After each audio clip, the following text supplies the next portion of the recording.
ఒక చిన్న గ్రామంలో రాము, సోము అనే ఇద్దరు మంచి స్నేహితులు ఉండేవారు. చిన్నప్పటినుంచి కలిసి చదువుకుంటూ, ఆడుకుంటూ పెరిగారు. రాము చురుకుగా ఉండేవాడు, సోము మాత్రం ఆలోచించి పనిచేసేవాడు. ఒకరోజు వారడవికి వెళ్లి పండ్లు తీయాలని నిర్ణయించుకున్నారు.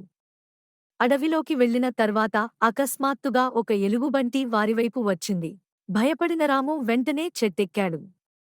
కాని సోముకు చెట్టు ఎక్కడం రాకపోవడంతో నేలపై పడుకుని ఊపిరి ఆపుకున్నాడు. ఎలుగుబంటి దగ్గరకు వచ్చి సోమును వాసన చూసి అతను చనిపోయినట్టు భావించి వెళ్ళిపోయింది.